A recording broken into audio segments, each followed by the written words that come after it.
সুপ্রিয় দর্শক, আপনাদের সবাইকে স্বাগত জানাচ্ছি বাংলাদেশ টেলিভিশনের নিয়মিত আয়োজন ফ্যাসিবাদের দিনলিপি অনুষ্ঠানে। আপনাদের সঙ্গে আছি আমি সাঈদ খান। আলোচনার জন্য আমার সঙ্গে আছেন দুজন অতিথি। আমার ডান দিকে আছেন নাগরিক ঐক্যের সাংগঠনিক সম্পাদক সাকিব আনোয়ার, বাম দিকে আছেন বাংলাদেশ জাতীয়তাবাদী দল বিএনপির জাতীয় নির্বাহী কমিটির সদস্য মোস্তফা খান সফরি। শাসকরা যখন জনগণের মৌলিক অধিকার কেড়ে নেয় তখনই ঘটে গণবিপ্লব। 69, 90 এবং 24-এর অভ্যুত্থান তাই বলে। জার্মানির হিটলার, ইতালির মুসোলিনি, জাপানের হিদেকি তোজো, স্পেনের ফ্রান্সিসকো ফ্রাঙ্কো এবং বাংলাদেশের শেখ মুজিব ও হাসিনা তার প্রকৃষ্ট উদাহরণ। মানবজাতির ক্যালেন্ডারের পাতাকে রক্তাক্ত করা দেশ বিদেশের এই শাসকরা জেনে গেছে অত্যাচারের ফলাফল কি হয়। গবেষণামূলক এই অনুষ্ঠানের মাধ্যমে আমরা বিগত সরকারের যাবতীয় ফ্যাসিবাদী ও স্বৈরাচারী নীতির ধরনকে চিহ্নিত করবার চেষ্টা করছি, খুঁজে বের করবার চেষ্টা করছি নাগরিক অধিকার নিশ্চিতের পথ, যাতে ভবিষ্যতে আর কোনো শাসক নাগরিক স্বাধীনতাকে লঙ্ঘনের সাহস না পায়। দর্শক, আজ 16 সেপ্টেম্বর 2025। 2009 সাল থেকে 2024 সালের জুলাই মাস পর্যন্ত বিভিন্ন গণমাধ্যম থেকে সংগৃহীত কিছু সংবাদের শিরোনাম দেখে আসি। 2009 ব্যাংক পরিচালনা পরিষদে আরও দলীয় নেতা কর্মী নিয়োগ। 2010 পার্বত্য চুক্তির বাস্তবায়ন নিয়ে পার্বত্যবাসীর সংশয়। 2012 দুর্নীতিবাজদের মন্ত্রিসভায় স্থান দিয়ে প্রধানমন্ত্রী দুর্নীতিকে প্রশ্রয় দিয়েছেন। 2013 গণহত্যার অভিযোগে প্রধানমন্ত্রীর বিরুদ্ধে প্রবাসী আইনজীবীর মামলা। 2014 বুধবার সাঈদীর আপিলের রায়, পিরোজপুরে 3 স্তরের নিরাপত্তা। 2015 জেলে থেকেও ছাত্রদল নেতা মামলার আসামি। 2017 এবার চামড়ার দাম শতকরা 30% কমে, মৌসুমী ব্যবসায়ীরা লোকসানে। 2018 বরিশাল কলেজে ছাত্রলীগের 2 গ্রুপে সংঘর্ষ, আহত 5। 2019 রাজবাড়ীতে বন্দুকযুদ্ধে যুবক নিহত। 2020 সামনে মাদক সম্রাট, পেছনে পুলিশ নেতা। 2021 বৈঠকে বিএনপি নেতাদের মত, আন্দোলনের পরামর্শ, দলীয় সরকার মডেলে নির্বাচনে আখেরে ফল শূন্য। 2022 মিরপুরে হামলার প্রতিবাদে বিএনপির বিক্ষোভ রোববার। 2023 আদিলুর নাসিরের দণ্ড গভীরভাবে পর্যবেক্ষণ করা হচ্ছে ইউরোপিয়ান ইউনিয়ন। দর্শক, আমরা সংবাদ শিরোনামগুলো দেখলাম। এবার এইসব বিষয় নিয়ে অতিথিদের মুখ থেকে আলোচনা শুনবো। মোস্তফা খান সফরি, 2009 সালের একটি সংবাদের শিরোনামে আমরা দেখলাম ব্যাংক পরিচালনা পর্ষদে আবারও দলীয় নেতাকর্মী নিয়োগ। 16 বছরে ব্যাংক পরিচালনা পর্ষদ অর্থনীতিকদের হাতে বা যারা ব্যাংক জানে তাদের হাত থেকে রাজনীতিকদের হাতে তুলে দেওয়ার জন্যই কি অর্থনীতির এই দৈন্যদশায় পড়েছিলাম কিনা আমরা? যে 2009 সালে আওয়ামী লীগ সরকার গঠন করার পরে সর্বক্ষেত্রে এতটা নির্লজ্জ দলীয়করণ করেছে যেটা মানে ব্যাখ্যা করার অবকাশ নাই। বিশেষ করে ব্যাংক সেক্টরে সাবেক ছাত্রলীগ নেতা, সাবেক আওয়ামী লীগ নেতা, সাবেক যুবলীগ নেতারা ডাইরেক্টর হিসেবে একাধিকবার নিয়োগ পেয়েছে, একাধিক বছরের জন্য নিয়োগ পেয়েছে। আপনি সোনালী ব্যাংক দেখেন, সুভাষ সিংহ রায়, তারা সবাই চিনে। তারপরে আপনার সিরাজগঞ্জের ওই সাকিব ভাইদের এলাকার হেনরি আছে এক মহিলা, তাকে সোনালী ব্যাংকের ডাইরেক্টর করেছে। তারপরে বলরাম পোদ্দার, আমাদের সমসাময়িক ঢাকা বিশ্ববিদ্যালয়ে, যদিও সে মফস্বল থেকে এসেছিলেন, সে বলরাম পোদ্দার জনতা ব্যাংকের ডাইরেক্টর। এইভাবে সর্বক্ষেত্রে দলীয় লোকজনকে, যাদের অর্থনৈতিক বিষয়ে মিনিমাম কোনো ধারণা হয়তো ছিল না, শুধু ডাইরেক্টর হয়েছে, প্রজেক্ট পাস করবে, কমিশন নেবে, যারা নিয়োগ দিছে তাদেরকে শেয়ার দিবে।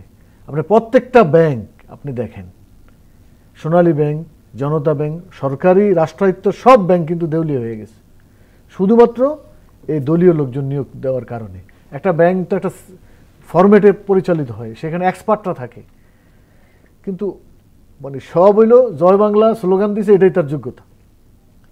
সেই সমস্ত ব্যাংকে তারা কিন্তু যারা লোন নিয়েছে তারাও তো লোন ফেরত দেয়নি।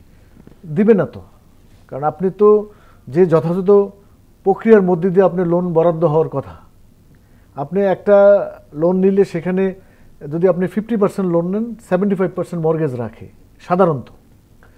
তো সেখানে ধরেন যারা এই পরিচালনা পর্ষদের সাথে জড়িত বা আছে, যারা সিদ্ধান্তটা নিবে, অথবা সরকার ব্যাংকের কর্মকর্তা, প্রত্যেকে নিজেরা মিলেমিশে এটা ভাগবাটোয়ারা করেছে। ধরেন একটা মর্গেজের ভ্যালু হইল 50 লাখ বা 40 লাখ, এটা দেওয়া হয়েছে 80 লাখ, ওভার ভ্যালু দেখাইয়া কিন্তু টাকা নিয়ে গেছে। যখন মনে করেন এই লোনটা নেওয়ার পরে ফেরত দেওয়ার বা ইন্টারেস্ট দেওয়ার যে জায়গায়, সেখানে ইন্টারেস্ট দেয় নাই, তো ব্যাংক তার একটা যথাযথ লোক দেখানো প্রক্রিয়ার মধ্যে দিয়ে এটা রিকভার করতে গেছে, দেখা গেছে যে জিনিসটা মর্গেজ আছে সেটার দাম লোনের 1/3 নাই। আবার ইন্ডাস্ট্রির ক্ষেত্রে আপনার লোন দিছে, সেই লোনটা কুরিন হয়ে গেছে, মূলটা তো নাই, ইন্টারেস্টে 2-1 বার দিয়ে আর দেওয়ার কোনো নাম নেই, এভাবে বছরের বছর চালাইছে। কারণ কি, সে একটা রাজনৈতিক দলের শেল্টারে আছে, কিছু নীতিমালা তো আছে, এই নীতিমালার মাধ্যমেই তো চলতে হয়। কিন্তু সাইদ ভাই আপনিও বলতে পারবেন যে 9-এর পরে 24 পর্যন্ত কোনো নীতিমালা কোথাও মানা হয়েছে? আপনি দলের লোককে ফেভার করার জন্য অথবা দুর্নীতি করার জন্য মানে নীতিমালা তৈরি করা হয়েছে। ব্যাংক আইনের মাধ্যমেই চলে, একটা আইন আছে না, ব্যাংকটা কিভাবে চলবে, তো সেই আইন তো মানা হয় নাই, বোর্ডে পাশ করে নিয়ে গেছে, দেখেছে আইনের ধারও নাই, লোন ডিসপাস হয়ে গেছে। যেভাবে দ্রুত ডিসপাস হয়েছে সেভাবে দ্রুত এটা তসরিফ হয়েছে, ব্যাকের কোনো সুযোগ নাই। আপনি এই 9 থেকে 24 পর্যন্ত সাইদ ভাই আপনি যদি ডাটা কালেকশন করে দেখেন, যে অধিকাংশ বরাদ্দকৃত লোন, ইন্টারেস্ট তো দূরের কথা, তার যে মূল ক্যাপিটাল সেটার কিন্তু অর্ধেকও ফেরত পায় নাই। তাহলে ব্যাংকগুলোর কি হবে? তো ব্যাংকগুলো তো সেজন্য দেউলিয়া হয়েছে। আপনি এখন যে ব্যাংকগুলো আছে, আপনি ব্যাংকটা একটা রাষ্ট্র ব্যাংক, তো আপনি একটা নীতিমালার মধ্যে আপনি অনুমোদন দেন যে যারা উদ্যোক্তা ফান্ডটা কিভাবে হবে, সেই উদ্যোক্তারা তার যে ডিপোজিট তার চেয়ে অনেক বেশি সে নিজেই তার ব্যক্তিগত প্রতিষ্ঠানের নামে লোন নিয়ে গেছে। আপনি এই ধরুন, আমি একটা ব্যাংকের কথা জানি যেটা পদ্মা ব্যাংক হিসেবে আছে, এটা আমাদের চাঁদপুর একজন মানুষ মহিউদ্দিন খান আলমগীর, মখা বলে ওনাকে, উনি নিচ্ছে, উনি ওনার আত্মীয় স্বজনের নামে সব লোন টোন নিয়ে দিচ্ছে। সেই ব্যাংক পরে দেউলি হয়ে গেছে, পরে নাম চেঞ্জ করে, তখন ছিল ফার্মার্স, এখন হয়েছে পদ্মা, তাও মনে করুন নিবু অবস্থায় আছে। এরকম বেসরকারি ম্যাক্সিমাম ব্যাংক কিন্তু হাতে গোনা 10-12টা ছাড়া ম্যাক্সিমাম কিন্তু এরকম রুগ্ন অবস্থায় আছে। এখন একটার সাথে আরেকটা কানেক্ট করতেছে বাঁচানোর জন্য, অথবা সরকার এক্সট্রা তাকে সাবসিডি দিচ্ছে। আপনি একটা popular bank, national bank, popular bank বাংলাদেশে, সেই ব্যাংক পুরা দেউলিয়া শুধুমাত্র শিকদার গ্রুপের নিজেদের কারণে। 4-5 জন ডাইরেক্টর, তারা বিদেশে টাকা নিয়ে গেছে, বিদেশ থেকে টাকা কার্ডের এগেনস্টে যা বরাদ্দ তার সে 10 গুণ খরচ করছে, এইভাবে টাকা তারা বিদেশে খরচ করছে। পুরা ন্যাশনাল ব্যাংকটা দেউলিয়া। আমরা একটার কথা বললাম, এই অর্থ উপদেষ্টা 5,000 কোটি টাকা দিছে, তাও কিন্তু এটারে লাইনে উঠাইতে পারে নাই। আপনি ন্যাশনাল ব্যাংকের এরকম অনেক লোকজনকে আপনি বিভিন্ন জায়গার থেকে পে অর্ডার দেওয়া আছে, চেক দেওয়া আছে, তারা সেটা ক্যাশ করতে পারছে না। গেলে ব্যাংক যাকে 20 লাখ টাকা চেক দিছে তাকে 1 লাখ টাকা দেয়, 50,000 টাকা দেয়, এইভাবে ভেঙে ভেঙে নিতে হচ্ছে। অথচ কত পপুলার ব্যাংক ছিল এবং রিচ ব্যাংক ছিল, কিন্তু আমানত জমা করার প্রবণতা কম, অনেকাংশে কমে গেছে। সে ভাবছে যে আমার টাকাটা ব্যাংকে একসময় নিরাপদ ছিল। টাকা কোথায় তাহলে? টাকা কেউ হুডির মাধ্যমে পাচার করে, আবার কেউ বাসায় রাখে, কারণ সে তো মনে করে যে সারা দেশের ব্যাংকের যখন এই অবস্থা, এক ধরনের ভীতি, আপনার বক্তব্য অনুযায়ী যে গ্রাহকদের মধ্যে ভয় ঢুকে গেছে, তাহলে গ্রাহকরা এখন টাকা কি আর ব্যাংকে রাখে না? প্রবণতা কমে গেছে। তো সেই টাকা এখন কোথায় দিলে? সেটা ধরুন ব্যক্তিগত আছে, কেউ পাচার করতেছে, পারিবারিক বাড়িতে রেখে। হ্যাঁ, আপনি তো ওইটা উদ্ধার মানে ইয়ে করার জন্য আপনি একটা কর্মসূচি নেন না, তাইলে দেখবে যে কি পরিমাণ ক্যাশ টাকা, কাগজের টাকা মানুষের বাসা বাড়িতে আছে। একই বিষয়ে একটু সাকিব ভাইয়ের কাছ থেকে শুনে আসি। সাকিব ভাই, উনি বললেন যে মানুষ এখন ঘরে টাকা রেখে দিচ্ছে তুলে, ব্যাংকে রাখার প্রবণতা কমে গেছে। এটি তো ভয়াবহ একটি খবর। এস আলমকে, মানে যিনি শেখ হাসিনা এবং রেহানার ক্যাশিয়ার নামে পরিচিত, তাকে 7টা ব্যাংক দেওয়া হয়েছিল, ইসলামী ব্যাংক সহ 7টা ব্যাংক। ইসলামী ব্যাংক বাংলাদেশে আন্তর্জাতিকভাবে স্বীকৃত একটা ভালো ব্যাংক হিসেবে স্বীকৃতি ছিল, সেই ব্যাংকটাও দেউলিয়ার পথে চলে গিয়েছিল এবং শেষের দিকে কি অবস্থা ছিল সেটা আমরা দেখেছি, আবার সেটা কিছুটা আবার আগের অবস্থায় আসছে ধীরে ধীরে। এস আলমের এই 7টার মধ্যে 5টা শরিয়া ভিত্তিক ব্যাংক, সেই 5টা শরিয়া ভিত্তিক ব্যাংক এখনও ঢুকছে। ওই ব্যাংকের 5টা ব্যাংকের মধ্যে একটা ব্যাংকের আমিও একজন অ্যাকাউন্ট হোল্ডার। যেটা ভাই বলছিলেন যে আপনি 10 লাখ টাকার চেক নিয়ে যাবেন, আপনাকে 1 লাখ টাকা দেবে, 1 লাখ টাকাও দেয় না আসলে। এই ব্যাংকগুলোতে যদি আপনি যান তাহলে আপনাকে 7 দিন আগে বলতে হবে যে আপনি 1 লাখ টাকা তুলবেন, তাহলে হয়তোবা আপনি পেতে পারেন। এই পরিস্থিতি এখনো চলছে এবং সরকার এখন যে রিফর্মের কথা বলছে ব্যাংক খাতের, সেখানে এই ব্যাংকগুলোকে মার্জ করার একটা আলোচনা হচ্ছে। মার্চ করে কি সমাধান হবে? সরকারের পক্ষ থেকে গভর্নর এর মধ্যে এই ব্যাপারে বেশ কয়েকবার কথা বলেছেন।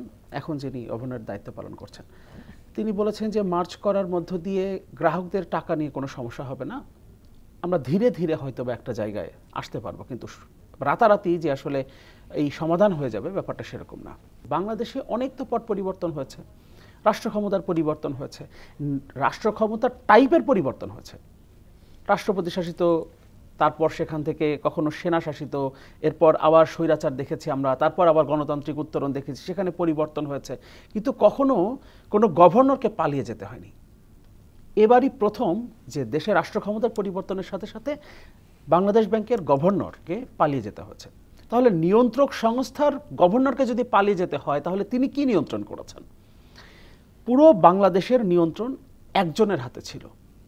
শেখ হাসিনা যেভাবে আসলে চেয়েছেন ঠিক সেভাবে হয়েছে। এ কারণে আসলে কোনো নিয়ম নীতির তোয়াক্কা করার প্রয়োজন হয় নাই। একটা ব্যাংকের মালিক পক্ষ তাদের প্রতিষ্ঠানের জন্য আরেকটা ব্যাংক থেকে তারা লোন করেছেন, আবার সেই ব্যাংকের মালিক পক্ষ ঠিক ভাইস ভার্সা আবার ওই ব্যাংক থেকে লোন করেছেন এবং কেউই পরিশোধ করেন নাই এবং পরিশোধ করার প্রয়োজনও পড়ে নাই। এমনকি আমরা তো দেখেছি যে তাদের ভ্যাট, তাদের শুল্ক এগুলো মওকুফ করে দেওয়া হয়েছে হাজার হাজার কোটি টাকার, এবং এমন সময়ে যে সময়ে বাংলাদেশ প্রচণ্ড রকম অর্থনৈতিক সংকটে ছিল, সেই সময়ও এই মানুষগুলোর নানাভাবে তাদেরকে সুযোগ সুবিধা দেওয়া হয়েছে। রাষ্ট্রকে কোন পর্যায়ে ব্যবহার করা হয়েছে দুর্নীতির জন্য যে একটা আইন পাশ করা হয়েছে সংসদে, আমাদের সেই ইনডেমনিটি কালো আইন, বিদ্যুৎ এবং জ্বালানি সরবরাহ, দ্রুত সরবরাহ আইন পাশ করে আপনি প্রথম আইন পাশ করেছেন, তারপর ওই আইন ব্যবহার করে আপনি দুর্নীতি করেছেন, এরপর 1 লক্ষ কোটি টাকার বেশি আপনি আপনার এই অলিগারদের, এরাই কিন্তু ঘুরে ফিরে এরাই ব্যাংকের মালিক, এরাই আবার ওই ইনডেমনিটি অ্যাক্ট ব্যবহার করে তারা কুইক রেন্টাল বিদ্যুৎ কেন্দ্র করেছে এবং তার মধ্যে দিয়ে ভাগ বাটোয়ারা করেছে। ফলে 2009 সালের পর থেকে বাংলাদেশের অর্থনীতি ছিল একটা ভাগ বাটোয়ারার অর্থনীতি, এবং এই ভাগ বাটোয়ারার শুরুতে একদম সেন্টারে ছিলেন স্বয়ং যিনি প্রধানমন্ত্রী হিসেবে দায়িত্ব পালন করেছেন এবং তার পরিবার। ব্যাংকগুলো যেভাবে পরিবারতন্ত্রের ছেয়ে গিয়েছিল, একই পরিবারের 4জন 5জন করে ডিরেক্টর। সাকিব ভাই, 2012 সালেও একই ধরনের একটি খবর আছে, দুর্নীতিবাজদের মন্ত্রিসভায় স্থান দিয়েছে প্রধানমন্ত্রী। একটা অলিগার্ক শ্রেণীর সরকার ছিল, কারণ শেখ হাসিনা জানতেন যে তারা যদি জনগণের ভোটে ক্ষমতায় যেতে চান সেটা পথ তারা বন্ধ করে ফেলেছেন, তারা কখনোই আর জনগণের ভোটে নির্বাচিত হয়ে ক্ষমতায় যেতে পারবেন না। ফলে একটা অলিগার্ক শ্রেণী তৈরি করে তাদের সমর্থন নিয়ে তিনি আসলে রাষ্ট্র ক্ষমতায় টিকেছিলেন, এবং এর পাশাপাশি সিভিল বিউরোক্রেসি এবং আপনি প্রশাসন তাদেরকেও ব্যবহার করতে হয়েছে। এবং এই কারণে এই যে বড় বড় প্রজেক্টগুলো আমরা দেখি, মেগা প্রকল্প, এই মেগা প্রকল্পের মধ্য দিয়ে মেগা লুট, এবং এই লুটের মধ্য দিয়ে মানে সেই সময়ে বাংলাদেশ সেনাবাহিনীকেও মানে এক ধরনের লোভের মধ্যে ফেলে দেওয়া হয়েছিল। সেনাবাহিনীকে দিয়ে নানান প্রকল্পে কাজ করানো হয়েছে, এবং এর মধ্য দিয়ে আসলে পুরো দেশটাকেই আসলে একটা অথর্ব রাষ্ট্রে পরিণত করার দিকেই শেখ হাসিনা নিয়ে গেছিলেন।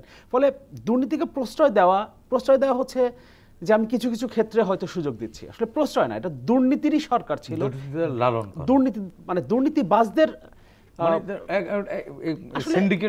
সিন্ডিকেট অফ কারাপ্টেড পিপল, এটাই আসলে বাংলাদেশ রাষ্ট্র ছিল, এবং সেই জায়গাতেই আসলে শেখ হাসিনা নিয়ে গিয়েছিলেন।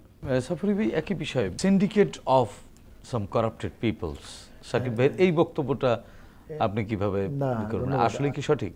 জনগণ তো জানেই যে শেখ হাসিনা একটা দুর্নীতিবাজ সরকার, তো এটা তো আর নতুন করে বলার অপেক্ষা রাখে না। সাকিব ভাইয়ের সাথে আমি এটা যোগ করতে চাই। আপনার মনে আছে যে করোনার পরে একটা ইনসেন্টিভ দেওয়া ছিল ব্যবসায়ীদের দেওয়া ছিল, তো সেটা দেখলাম যে 4 জন ব্যবসায়ী ভাগ করে নিয়ে গেছে, আর কেউ পায় নাই। মানে যারা জেনুইন ব্যবসায়ী, রাজনীতিবিদের বাইরে যারা শুধুমাত্র খালি প্রকৃত ব্যবসায়ী তারা কিন্তু কেউ পায় নাই। অর্থমন্ত্রী নিজের কোম্পানি, সালমান রহমান অর্থমন্ত্রী, আজিজ, মানে যারা ওই যে উনি যেটা বললেন সিন্ডিকেটের লোক বা সিন্ডিকেটের পৃষ্ঠপোষকতায় ছিল, তারাই শুধু এই পণ্যদ্রব্যটা পেয়েছে, অন্য কেউ পায়নি। আমার কাছে মনে হয় politics is a social relation. Sheikh Hasina কিন্তু এই সমাজকে ভেঙে দিয়েছিল, যে রাজনীতি তো একটি সামাজিক সম্পর্ক। শেখ হাসিনা কিন্তু এই সমাজ ভেঙে দিয়েছিল, প্রত্যেকটা ইন্ডিভিজুয়ালস করে ফেলেছিল, প্রত্যেকটা মানুষকে ব্যক্তিকেন্দ্রিক আত্মকেন্দ্রিক করে ফেলেছিল। আপনারা কি সেই সমাজ গড়তে পেরেছেন, না আপনারা ভাঙা সমাজ আবারও ভাঙতে গেছেন, বা এর মধ্যেও অন্য কোনো ফায়দা খুঁজেছেন?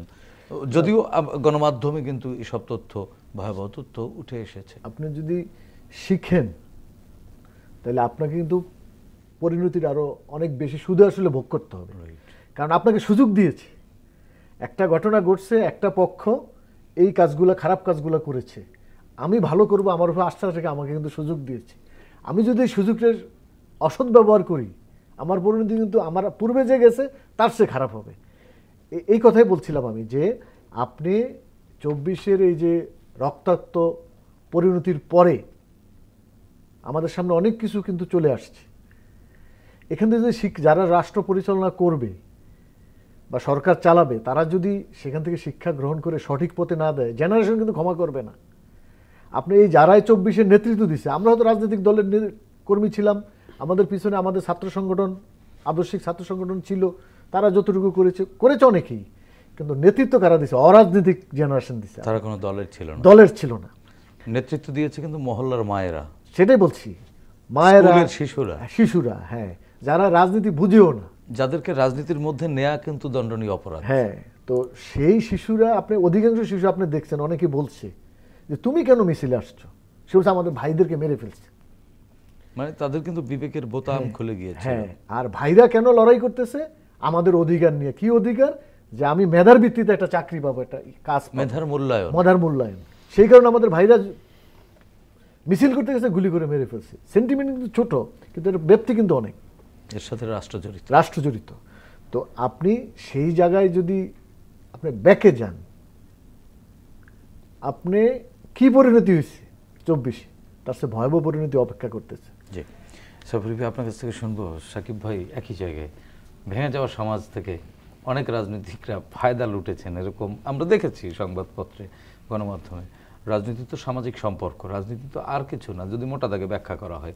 একজন মানুষের সাথে আরেকজন মানুষের সম্পর্ক, এবং একজন মানুষ আরেকজন মানুষকে নিয়ে কিভাবে ভালো থাকার চেষ্টা করে, চিন্তা করে, স্বপ্ন দেখায়, সেটুকুই তো রাজনীতি। এবং politics, a political leader is a vendor of dream. গত 1 বছরে রাজনীতিকরা স্বপ্নের ফেরিওয়ালা হতে পেরেছে? যে পরিবর্তনের প্রত্যাশা আসলে আমরা করেছিলাম, আপনি 24-এর জুলাই পর্যন্ত খবরগুলো দেখলেন, তার মানে ওই পর্যন্ত আমরা ফ্যাসিবাদ মনে করছি, আমরা মনে করি। তার মানে এরপর থেকে আমরা নতুন কোনো উত্তরণের পথে যাব, গণতান্ত্রিক উত্তরণ, নতুন প্রত্যাশার বাংলাদেশ।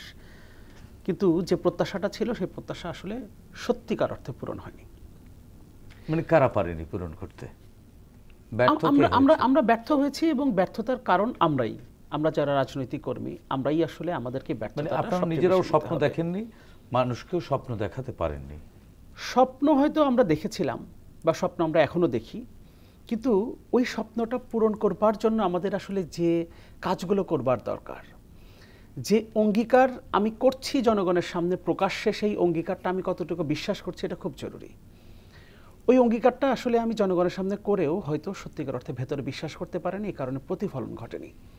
এ কারণে এই প্রশ্নগুলো এখন আসছে, যে বাংলাদেশ আসলে আমরা দেখতে চেয়েছি, সেটা আমরা আদৌ পেয়েছি কিনা এবং সামনের দিনে পাবো কিনা। তবে এখানে যেহেতু এখন একটা অন্তর্বর্তীকালীন সরকার দায়িত্বে আছেন, তাদের নির্দিষ্ট কোনো মেয়াদ নেই, সরকারের ঘাড়ে দোষ দেওয়ার সুযোগ খুব বেশি নেই, খুব বেশি নেই। হ্যাঁ, আইন শৃঙ্খলা রক্ষার ক্ষেত্রে হয়তো কিছু দায়, এটি মানে শতভাগ সফল তো কেউ হয় না। এই জায়গা ছাড়া আসলে যে প্রত্যাশার জায়গা পূরণে যে ব্যর্থতা, এখানে রাজনীতিকদের, অর্থাৎ আমার সফরি ভাই, আমাদের দায়টা আসলে অনেক বেশি। তবে একটা বিষয় যেটা সফরি ভাই বলছিলেন, আমাদেরকে মানে আমাদের আশেপাশে যে ঘটনাগুলো ঘটছে, 24-এ আমাদের দেশে যা ঘটেছে, এগুলো মাথায় রাখতে হবে। নেপালে যে ঘটনাটা ঘটলো, সেখানে কিন্তু শুধুমাত্র সরকারি দল না, বিরোধী দলের নেতাদের সাথেও কিন্তু একই রকম আচরণ করেছে, যারা নতুন নেপাল চেয়েছে, রাজনীতিকদের বিরুদ্ধেই। ফলে এই ঘটনা যে বাংলাদেশে ঘটবে না, সেটা বলা যায় না। আর এই যে বসন্ত যখন আসে, আরবে যখন বসন্ত এসেছিল তখন কিন্তু এটা সংক্রামক একটা অবস্থা তৈরি হয়েছিল। আমাদের দক্ষিণ এশিয়ায় কিন্তু এটা চলছে, শ্রীলঙ্কা, এরপর বাংলাদেশ, নেপাল, এখনো বিদ্যমান, এবং এটা কিন্তু চলবে। এবং ওই আবারও ঘুরে ফিরে একটা কথাই, যে নতুন যে প্রজন্ম, সেই প্রজন্মের ভাষা বুঝতে হবে। সেই প্রজন্মের ভাষা যদি আমরা বুঝতে ব্যর্থ হই, তাহলে আজকে আর যদি ব্যর্থ হইতে থাকতে চাই না, ব্যর্থ হয়েছেন কিনা আমরা ব্যর্থ হয়েছি, পুরোপুরিভাবে বুঝতে আমরা ব্যর্থ হয়েছি, এটা মানছি। তবে একটা জায়গা হলো, 5 বছর পর পর যদি আমাদেরকে জনগণের সামনে যেতে হয়, এই প্রজন্মের কাছেই তো যেতে হবে। কারণ এই যে শেখ হাসিনা 15.5 বছরে তো কোনো ভোট ছিল না, তার মানে এই সময়ের মধ্যে নতুন দুটো জেনারেশন কিন্তু দাঁড়িয়ে গেছে, যাদের ভোটের জন্য আমাকে তার কাছে যেতে হবে। ফলে এই পদ্ধতিটা অন্তত যদি ঠিক হয়, যে 5 বছর পর পর আমাকে জনগণের সামনে যেতে হবে, মানে এই প্রজন্মকেও ফেস করতে হবে, তখন আমরা আসলে চাইলেও, আমরা যদি চাই যে শেখ হাসিনার মতো ফ্যাসিস্ট হয়ে উঠতে, সেটা হয়ে ওঠা সম্ভব হবে না। কারণ আমি জানবো যে 5 বছর পর আমাকে তার কাছে সামনে দাঁড়াতে হবে ভোটের জন্য। আমরা অনেক সংস্কার নিয়ে আলোচনা করছি, কিন্তু সবচেয়ে বড় সংস্কার হবে যে প্রতি 5 বছর পর পর অন্তত একটা অবাধ, সুষ্ঠু, নিরপেক্ষ, গ্রহণযোগ্য জাতীয় এবং আন্তর্জাতিকভাবে নির্বাচন যাতে এই দেশে অনুষ্ঠিত হয়। তাহলে আসলে অনেক সমস্যার সমাধান হয়ে যাবে। কারণ তখন রাজনীতিবিদরা, আমরা সফরি ভাইরা অনেক বেশি কনসার্ন থাকবো যে আমাকে ওভাবেই অ্যাক্ট করতে হবে এই 5 বছর। যদি সফরি ভাইরা সামনে ক্ষমতায় যান, যারাই ক্ষমতায় যান না কেন, আমরা যেতে পারি, যারাই ক্ষমতায় থাকুক না কেন, তাদের মাথায় এটা থাকবে যে আমাকে 5 বছর পর জনগণের সামনে যেতে হবে। আসলে ক্ষমতা বলবেন না রাষ্ট্র পরিচালনার দায়িত্ব বলবেন? আসলে শব্দটা ওইভাবে বলে বলে আমরা অভ্যস্ত হয়ে গেছি, তো এটাকে আমরা আসলে রাষ্ট্র ক্ষমতা বলে অভ্যস্ত হয়ে গেছি। মানে ক্ষমতা তো কেন্দ্র হচ্ছে জনগণ, জনগণ হচ্ছে এটা হওয়া উচিত, শব্দটা এরকম ভাবে হওয়া উচিত যে রাষ্ট্রের দায়িত্ব কিন্তু জনগণের। হ্যাঁ, আপনাকে দায়িত্ব দেয়া হয়, রাজনীতিবিদদের কিন্তু দায়িত্ব দেয়া হয়, হ্যাঁ, ক্ষমতা দেয়া হয়। সাংবিধানিকভাবে তো রাষ্ট্রের সকল ক্ষমতার মালিক জনগণ। হ্যাঁ, আর রাষ্ট্র ক্ষমতায় কিন্তু জনগণ সব সময় থাকে, জনগণের প্রতিনিধিত্ব করে। রাজনীতিকরা ক্ষমতা হরণ করে, ক্ষমতাকে লুট করে ফেলে। বিষয়টা তো মানে রাজনীতিবিদরা ভুল টার্মটা কি সঠিক করে ফেলছে? হ্যাঁ, সেটা বলা যেতে পারে। মানে রাষ্ট্র ক্ষমতার ব্যাপারটা এমনভাবে যদি আমরা চিন্তা করি, রাষ্ট্রের ক্ষমতার তো আসলে জনগণের, আর জনগণের প্রতিনিধিত্ব করে পার্লামেন্টেরিয়ানরা, মানে দায়িত্ব দেয়া। হ্যাঁ, আমরা বড়জোর আইনসভাকে রাষ্ট্র ক্ষমতা বলতে পারি, কারণ ওখানে জনগণের প্রতিনিধিত্ব আছে। এরপরে আমরা তো এক্সিকিউটিভকেই আসলে রাষ্ট্র ক্ষমতা আছে তাদের হাতে এটা বলি। আসলে এক্সিকিউটিভের হাতে রাষ্ট্র ক্ষমতা আছে এটা বলা ঠিক না। এটা আসলে হওয়া উচিত যে তারা রাষ্ট্র পরিচালনা করছে, দায়িত্ব পালন করছেন।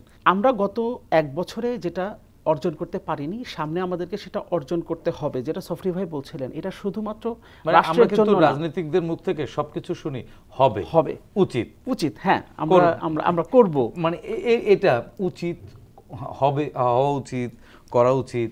মানে আমরা সবসময় প্রেসক্রিপশন শুনি, বাস্তবায়ন খুব কম দেখি। ওই জায়গাটাই বলছি যে এটা এখন রাষ্ট্রের জন্য, জনগণের জন্য না, আমাদের নিজেদের অস্তিত্ব টিকিয়ে রাখার জন্য আসলে এই উচিতগুলোকে বা এই হবে করবগুলোকে আসলে বাস্তবায়ন করতে হবে। আদারওয়াইজ আমাদের অস্তিত্ব থাকবে না। কারণ জনগণ যে রাষ্ট্রের মালিক, সেটা তারা 24-এ একবার বুঝে নিয়েছে, এবং আমরা আমাদের পার্শ্ববর্তী দেশগুলোতে তো দেখছি। ফলে শুধুমাত্র নেপাল কিন্তু বাংলাদেশের চেয়ে একটু এগিয়েছে, তারা কিন্তু সব রাজনীতিকদেরকে পেটাচ্ছে। এখন বাংলাদেশ কিন্তু অতদূর যায়নি। 2009-এ শেখ হাসিনা ক্ষমতায় আসবার পর এই যে ফ্যাসিবাদী সময়টা আমরা পার করলাম, তার আগে মোটামুটি অবশ্যই দুর্নীতি মুক্ত ছিলাম আমরা, ব্যাপারটা এমন না। তখন চাঁদাবাজি ছিল বা অন্য যে বিষয়গুলো রয়েছে সেগুলো ছিল না, ব্যাপারটা তেমন না। কিন্তু ওই যে নির্বাচনটা ছিল, জনগণের সামনে যাওয়ার ব্যাপারটা ছিল, এই কারণে সেটা একটা লিমিটের মধ্যে ছিল। এই কারণে হয়তো আমরা বিরোধী দল রাজনীতিতে যারা ছিলাম, বা শেখ হাসিনা 15.5 বছর আমরা যারা লড়াই করেছি নেপালে, আর একটা বিষয় আছে, বিরোধী দল, সরকারি দল সবাই তো মিলে মিশেই আসলে রাষ্ট্রটা পরিচালনা করেছে। আবার সেখানে চীনপন্থী, ভারতপন্থী তারা মিলে একসাথে হয়ে, আবার তারা তো ঘোষিত চীনপন্থী, ভারতপন্থী, এবং তারা মিলিতভাবে আসলে রাষ্ট্র পরিচালনা করেছে, আসলে পরিচালনা, রাষ্ট্র ক্ষমতা ভোগ করেছে। আমাদের দেশে ব্যাপারটা আসলে ঠিক সেরকম ছিল না। আমরা শেখ হাসিনা 15.5 বছরের স্বৈরাচারী শাসন আমলে লড়াইটা চালিয়ে গিয়েছি। সফরি ভাইরা লড়াই করেছেন, আমরা লড়াই করেছি, এমনকি আপনি একজন সাংবাদিক, আপনাকেও লড়াই করতে হয়েছে, আপনাকেও অনেক নির্যাতন সহ্য করতে হয়েছে, শুধুমাত্র ফ্যাসিবাদের বিরুদ্ধে কথা বলবার জন্য, লিখবার জন্য। ফলে এই লড়াইটা জারি ছিল। ফলে ওই ফ্যাসিবাদের বিরুদ্ধে যারা আন্দোলনটা করেছে, যারা অভ্যুত্থানটা ঘটালো, তারা আসলে আমাদের দিকে আঙ্গুল তোলেনি, বরং আমাদেরকে তারা পাশে চেয়েছে এবং আমরা তাদের পাশে ছিলাম। আমরা আসলে একসাথেই লড়াইটা করে বিজয়টা অর্জন করেছি। এখন এই অর্জনটা আমরা টিকিয়ে রাখতে পারবো কিনা সেটা আমাদের উপরে নির্ভর করছে, এবং নেপালে যেটা ঘটেছে সেটা যাতে আমাদের সাথে আবার না ঘটে এ কারণে আমাদেরকে ভবিষ্যতে জি এই অতীত থেকে শিক্ষা নিয়ে কাজ করতে হবে। জি, সফরি ভাই, শেষ করব আপনার কাছ থেকে। সেটি হচ্ছে যে সাকিব ভাই একটি কথা বলেছে যে যাদের দিকে আপনাদের আঙ্গুল ছিল তারা তো পালিয়ে গেছে, আঙ্গুল কারো না কারোর দিকে তো যাবে যদি সময় না বদলায়। বছরের পর বছর ক্যালেন্ডারের পাতা বদলাচ্ছে, দিন বদলাচ্ছে না। যদি দিন না বদলায় আঙ্গুল কোন দিকে? নেপালে যেমন সরকারি দল বিরোধী দল একসাথে পিঠা খাইছে, ভবিষ্যতে এরকম রাজনীতিবিদরা যদি পরিবর্তন না হয় তাহলে ভবিষ্যতে কিন্তু নেপালের মতন এরকম সরকারি দল বিরোধী দল একসাথেই খাবে।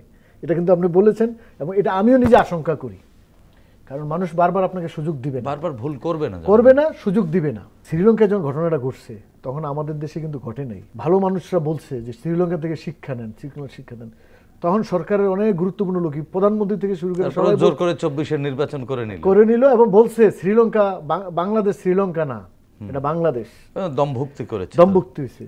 শ্রীলঙ্কা যা করছে তার চেয়ে অনেক বেশি করছে। উনি যেটা বলছিলেন যে গভর্নর পালায় গেছে, আপনার গভর্নর তো চাকরি অ্যাপয়েন্টেড লোক, মসজিদের ইমামও তো পালিয়েছে। না, আমি সেই কথাই বলছি যে বাইতুল মোকাররমের খতিব আমাদের অনেক শ্রদ্ধার মানুষ। আমরা সবসময় ছোটবেলা থেকে তাদেরকে মানে ওই পদটা অন্তত শ্রদ্ধার চোখে দেখতাম। পট পরিবর্তন, সে পালিয়ে গেছে, সে আবার মনে করলো যে আমার মনে কিছু বলবে না, সে আবার তার গোপালগঞ্জ থেকে বাস লিয়ে লোক লিয়ে এসে দখল করতে আসছে। তাইলে মানসিকতাটা আমাদের কোন জায়গায় আছে? যেটা আমরা সরাই দিছি, আমি আবার যেটা দখল করব, মানে খতিবের বিষয়টা এরকমই। আমরা যদি এই মানসিকতা পোষণ করি যে আমার গায়ে জোর আছে, আমার শক্তি আছে, কর্মী আছে, আমাকে টলাতে পারবে না, তাহলে আমার জায়গা যেখানে হওয়ার সেখানেই কিন্তু হবে। মানে এবার সর্বশেষ নেপাল থেকেও একটা বার্তা কিন্তু আছে, এবং আরো যে আশেপাশে ঘটবে না আপনি কিন্তু বলতে পারেন না। বাংলাদেশও কিন্তু এখনো যে আর কিছু হবে না বিষয়টি এরকম না। সুতরাং রাজনীতিবিদদেরকে শিক্ষা নিতে হবে আগামীতে সুন্দর বাংলাদেশ, সবার বাংলাদেশ। আমি একটু শেষ করি, একটু প্লিজ শেষ করব। প্রত্যেকেই, সরকারি দল, বিরোধী দল, আপনি যে সাংবাদিক, যে নাগরিক, প্রত্যেকের মন মানসিকতা চেঞ্জ করতে হবে, পজিটিভলি সব চিন্তা করতে হবে, যাতে আমরা পজিটিভ বাংলাদেশের সামনে দেখতে পাই। পজিটিভ বাংলাদেশ অনেক কিছু করা যাবে, কিন্তু সবার আগে বাংলাদেশ, এই ভাবনাটা মাথায় রাখতে হবে। এটা বাংলাদেশ, এটা আমার দেশ, এটা সব নাগরিকের দেশ।